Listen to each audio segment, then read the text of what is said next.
National Catholic Register. This is Register Radio, bringing light and clarity to the news and topics that affect your life. Should Catholics identify as feminists? That was a question posed to a panel of some of the most prominent female Catholic thinkers at a recent conference at the University of Notre Dame dedicated to the Church's teaching on women. This week on Register Radio, we're joined by the conference's organizer, Abigail Favale, and Register senior editor, Jonathan Liedl, to tell us more. And we are approaching the 10th anniversary of the deaths of the Ethiopian Martyrs at the hands of ISIS. We talk with Alberto Fernandez on the legacy of these martyrs for the faith. Hello, I'm Matthew Bunson, host of Register Radio and EWTN News' Vice President and Editorial Director. I'm joined in studio, as always, here in Washington, D.C. by Shannon Mullen, Editor-in-Chief of the National Catholic Register. Hi, Shannon. Hello, Matthew. So at Notre Dame, the panel discussion brought to a close a three-day conference, which was titled True Genius, the Mission of Women in the Church and Culture. Coinciding with the 30th anniversary of Pope St. John Paul II's 1995 letter to women, the conference explored topics like the female body and the culture of life and the feminine genius and Catholic history. The highlight of the conference was its closing panel, bringing together a who's who of prominent female Catholic thought leaders, including Deborah Savage, Leah Libresco-Sargent, Helen Alvarez, Abigail Favale, and Angela Franks. I'm greatly happy to be joined by Abigail, who is the organizer of this conference. Abigail, welcome. Hi, thanks for having me. So what was the impetus to organize this conference? We have these anniversaries, but this seemed to be a very timely moment to have this conversation. Yes, right. So it was prompted by the anniversary of Letter to Women and also Evangelium Vitae, which has a lovely section on the important role of women in cultivating a culture of life. And it's in that section, actually, that John Paul II uses the phrase new feminism for the first time. So that's one of the reasons we featured it in the conference, to kind of revisit that concept and see how it has aged in the last 30 years and where we should go with it now. But to your point, I think we're in an interesting cultural moment when it comes to questions of women. There are distorted narratives from various sides of the culture. There are some ideas emerging within certain Catholic circles that I think offer a more heterodox view of the relationship between men and women, that, like, for example, emphasizing one-sided obedience on the part of women, or even questioning if NFP is licit. And then on the other side, we still have very much secular feminist ideas and the misperception that the church is anti-woman. And so I think there's a great need in this particular moment to both recover but also deepen the questions that John Paul II was raising 30 years ago and apply them to our current context, which is facing some of the same problems that have been around for 30 years, but also we're facing new ones as well. The conference coincided with a sort of a pointed exchange of views on some of these topics that played out on the pages of the Wall Street Journal. Jonathan, can you give us a brief summary of how that provided another dimension to the conference? Yeah, absolutely. It was kind of the elephant in the room because one of the keynote speakers at this conference was Erika Bakiaki, who's a fellow of the Ethics and Public Policy Center, and she had written a few weeks earlier in the Wall Street Journal a piece sort of kind of highlighting some of the points Abigail just made, that there's this sort of rise of a Catholic manosphere, you might say, that emphasizes kind of one-sided obedience. And Bakiaki made the point that this isn't just reacting against the excesses of secular feminism, but it seems to be cutting against the teachings of Pope John Paul II, who, as she pointed out, at least on one occasion, identified himself as the feminist pope, and also, as Abigail said, in Evangelium Vitae, called for a new feminism. So that was kind of the opening argument, and then it prompted responses by actually Bakiaki's colleague at the EPPC, Carrie Gress, who wrote a piece contending that although John Paul II used a term like feminism, and he used it pretty sparingly, it really wasn't central to his thought.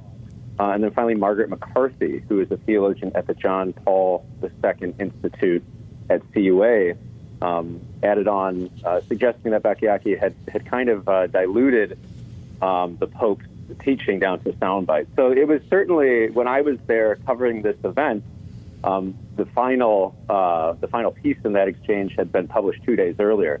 And so in the hallways, obviously everyone was excited about what was going on at the conference, but there was definitely a lot of conversation about what had just taken place in the Wall Street Journal. And I think it, and obviously, I interviewed Abigail about this, and I think it just, if anything, it suggests that, the teaching of John Paul II on women, on the complementarity of the sexes, on feminine genius is so new, right? And there's still so much more to unpack from it. And so it seems like there's still some unpacking to do, and some differences of opinion among a lot of very serious and intelligent Catholic women who are by and large on the same page on a lot of other things. Abigail, for you, theologically speaking, what was John Paul talking about when he called for a new feminism? Well, I think John Paul II is very interested, and not just in his 1995 writings, but he's very interested in the dignity of women and developing the Church's understanding of the dignity of women.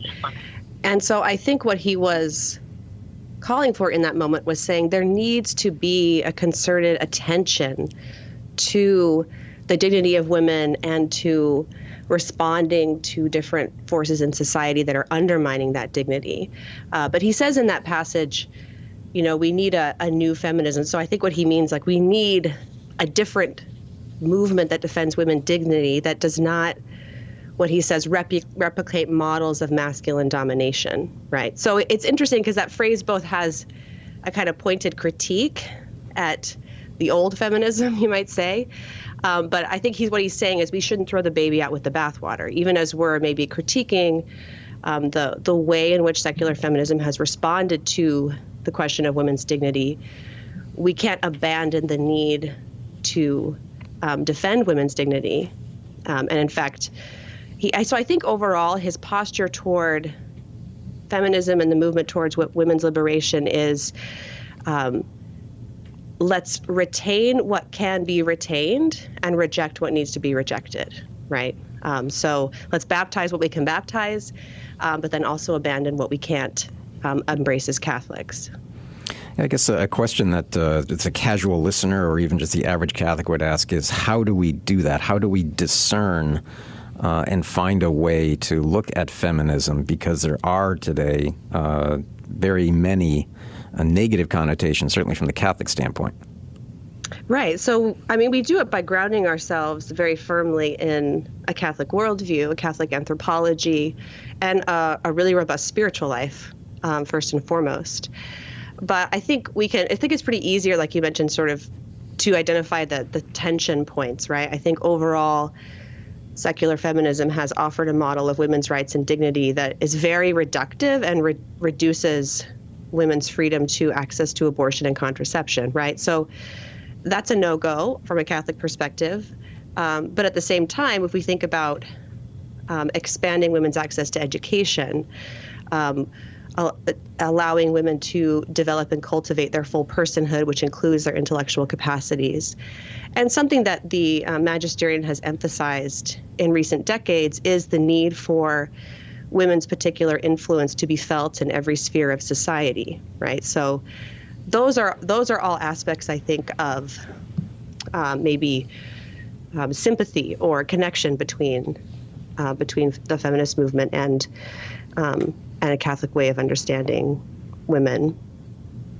Of course, men factor into this broader conversation here, and this is a fraught moment. It seems like culturally, men and women, broadly speaking, are going in different directions in terms of economic success, educational attainment, political affiliation, and marriage. So in a recent Pew survey, roughly half of women said that being married was not a priority to them, not important for a fulfilling life. That's compared to about 40% of men. Jonathan, this is a topic that you've written about, the marriage crisis, which is really a dating crisis also. So how do men play into this conversation that's unfolding right now? Well, I think maybe I can speak as a man, but I think part of what Abigail and some of these other scholars are attempting to address is this reaction that we do see among some men, and including in Catholic circles, which responds to some of the missteps, the excesses of secular feminism. But it responds by, I think, Abigail, when I interviewed you, you said some of these things look like Protestant fundamentalism, right, which is the tradition that you grew up in.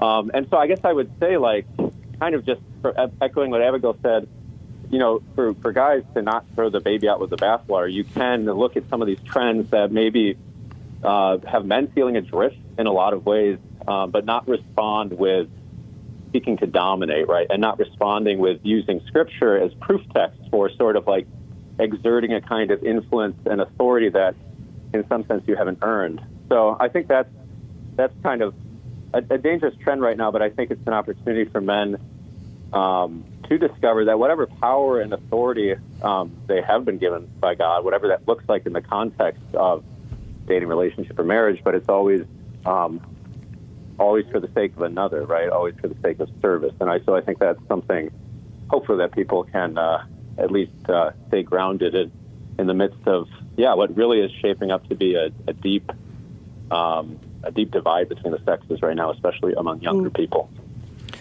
Do you have a response to that, Abigail? Yeah, I think that was really well put. I mean, I think the Catholic vision is going to offer a sense of solidarity between the sexes, right? And our flourishing is mutual, right? Women can only really flourish if men are flourishing as well, and vice versa. And so I think this is another way in which, whether you want to call it feminism or not, a Catholic attention to the questions of man and woman in our time and the relationships between the sexes is going to offer a model not of competition, but of reciprocity and solidarity. And those are the things that are really emphasized, again, in John Paul II's writings on these topics, which is why I think he is really a voice that we need in this moment.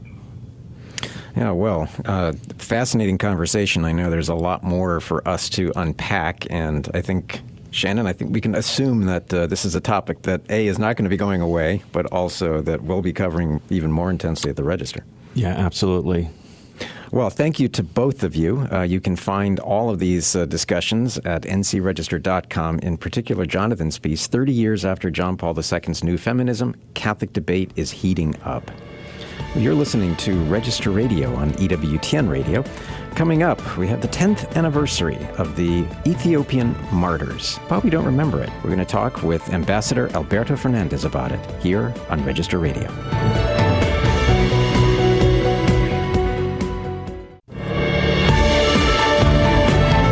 Let's return to Register Radio on EWTN. Welcome back. I'm Matthew Bunson here with Shannon Mullen. Well, 10 years ago, the evil Islamist terror organization ISIS announced that it had murdered 21 Egyptian Christian construction workers. Their martyrdom made international headlines and led to the declaration by the Coptic Orthodox Church that they were saints and martyrs. That same year, however, was another massacre of approximately 30 Ethiopian Christians at the hands of ISIS. To mark this anniversary and honor their memory, we're joined by Alberto Fernandez, a former U.S. diplomat and contributor at EWTN News, who has a piece on the Ethiopian Orthodox martyrs, a forgotten martyrdom, and a call for human fraternity that you can find at ncregister.com. Ambassador, welcome back to Register Radio. Thank you. It's a real pleasure to be on with you guys. Well, I have the sense that we remember the Coptic martyrs, and we should, but there's an odd feeling I have that many people have forgotten about these Ethiopian martyrs. Yes, I think that's true, and there's probably more than one reason. First of all, of course, they came later. So the Coptic martyrs was in February of 2015, and the Ethiopians were in April right around Eastertide in 2015. So there was a lot of angst when the first happened, and I think less attention when the second happened. You could also say, they were both groups of African Orthodox Christians, but Ethiopians maybe get less attention than Egyptians do. It was more of an African issue and less of a Middle Eastern issue. Yeah, to that point, Alberto, it was interesting when I Googled the Ethiopian Martyrs. Your story that you just wrote for the Register, Forgotten Martyrdom and a Call for Human Fraternity, I think was number 2. So great SEO. So you've really cast a light. So part of your piece is reminding us of these individuals who lost their lives 10 years ago, but a lot of it is looking at the video that was produced around their deaths. Can you talk about that? Yeah, that's of course the fascinating, troubling difference between the two. The first ISIS video with the Coptic martyrs was a slaughter video, snuff video, showed people being killed, but it was threatening Europe. Right, we're coming. It was from North Africa, from Libya. We're coming. We're going to conquer Rome.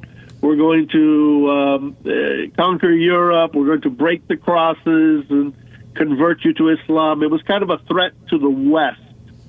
The second video, the Ethiopian video, was actually much longer, and it was a kind of a treatise, you could say, an ideological or theological treatise directed towards Muslims, mostly, in Arabic, about why you should hate Christians, why Christians should suffer, why should they be killed. It was kind of like a primer or a didactic work that, in a way, makes it maybe even more horrifying in that it sought to radicalize Muslims to say, you don't dislike Christians enough. You have to dislike them more. You have to be more proactive against them. I noticed in your piece that you talk about the fact that in this video they have skewed, as you put it, hostile telling of Christian history and using extensive footage from Hollywood movies, including Kingdom of Heaven, which is something of an irony because that was a fairly anti-Catholic film in its own right. Kingdom of Heaven is one of the most popular movies in jihadist propaganda. I've seen it used many times. Obviously, you can think why. It's anti-Catholic. It's anti-Christian. It's kind of how horrible the Crusades were and all of that. And that fits into kind of certain Islamist tropes about the West, the Americans or the Westerners being the new Crusaders. So, Kingdom of Heaven, very popular among jihadists. Mm-hmm. And then you also note, of course, the Passion of the Christ. For this type of a video and trying to make their point, it clearly did not succeed for them in the long term. But what's the legacy of this today? In other words, where are we with ISIS, certainly in North Africa? Well, unfortunately, ISIS in North Africa is weak, but ISIS in Africa is advancing into sub-Saharan Africa in the Sahel and moving south. So you have ISIS in Somalia, ISIS in Congo, ISIS in Mozambique, in Nigeria, in Burkina Faso, slaughtering Christians, targeting churches every single day. The video that I referred to, which was in Arabic, it speaks to a view which exists in the Muslim world, a minority view maybe, but certainly a view that exists in the Muslim world. But if it's been rejected in the Arabic-speaking world, it's found a new rebirth in sub-Saharan Africa. That's very distressing. Alberto, you said that the murder of the Coptic Christians 2 months before the Ethiopians was really directed at Europe and the West. In those 10 years, what can you say about the jihadist progress in Europe? And what does that picture look like today? Well, they failed in the macro is they failed to continue to replicate what was a pattern that they developed 2015, 16, 17, which is highly orchestrated mass casualty operations in the West, whether in the United States or in Western Europe. Those have become less common. The last big type of thing that happened, of course, was not even in Western Europe. It would have been the Moscow attack by the Islamic State Khorasan province, which was like about a year and a half ago. That's the closest thing to a kind of big, spectacular plot. But what they've gotten, of course, are lots of small occasions of an individual killing a person or two, or using a car, or something like that. Those have proliferated, while the kind of massive, centrally directed ISIS spectacular attack, which is what they really want, those have become less common as Western governments maybe have strengthened their defenses. Yeah, so you also make a very important point in your piece, and that the back end of the title of the piece, which is A Call for Human Fraternity, because you then discuss the work of Pope Francis, especially the Abu Dhabi Declaration, which Pope Francis signed in 2019. As you say, while derided by some Francis critics in the West as some sort of concession, the document set a clear goal of creating much-needed space and breathing room for the Christians of the East. How has that panned out in the 5 years since? I think it has panned out well. There's a kind of a demographic that appeals to in the Muslim world. Pope Francis has his critics in the East as well as in the West, but there are plenty of people that can point to the Abu Dhabi Declaration or point to his advocacy for peace in the region, peace in Gaza, in the Muslim world, who see him with respect. And to be frank, and this is unfortunately this is the way the world is, that gives greater protection to Christians in the East. I mean, it's not a ironclad protection, but if you hate a leader, if you hate a nation, you're going to try to lash out against people that you think are somehow connected. That's the way a kind of extremist mindset works. So the fact that the Abu Dhabi Declaration is seen as a respectable, decent thing in the East and in the Muslim world by elites and by regimes is a good thing for Eastern Christians. Ambassador, what, if anything, do we know, if we could bring it back to the martyrs themselves, about these 30 Ethiopians? We know that they were migrants. They were trying to get into Western Europe. They were not all poor. Some of them were what you would call kind of well-educated young men. They were all men who wanted a better life. They wanted to help their families, and they paid thousands of dollars to get to Libya. One account has one guy. In East Africa, people use cell phones to kind of pay off big debts like this, and he would periodically call his families and say, okay, release a third of the money or release half of the money. And once he crossed over the Libyan border, of course, he went dark because he'd been taken by the terrorists. But, these were people who were looking for a better future and who wanted to get to Libya and then go across the Mediterranean into Europe. And they didn't even make it to the boat. They got caught by ISIS before that and horribly killed. Fortunately, ISIS has been defeated in Libya, at least for now. And what is the legacy here, certainly from the standpoint of the Ethiopian churches? Well, I mean, that's something we will see soon. Of course, we haven't quite reached the anniversary. It's in a couple of weeks. Mm-hmm. And it took place a week after Orthodox Easter. This year, of course, both of our Easters coincide, and the date is actually Holy Saturday during Holy Week. So I, like others, am looking. I know Ethiopians are very much aware of this date, but I'm very much looking to see what the commemorations are going to look like in a couple of weeks. Yeah, thank you, Ambassador, for bringing this to our readers' attention. If you could just, have they been declared martyrs in the Catholic Church, or how might that work out? It's not exactly the same. Pope Francis pointedly put the Coptic martyrs on the Roman martyrology. So that was a very specific step that he took.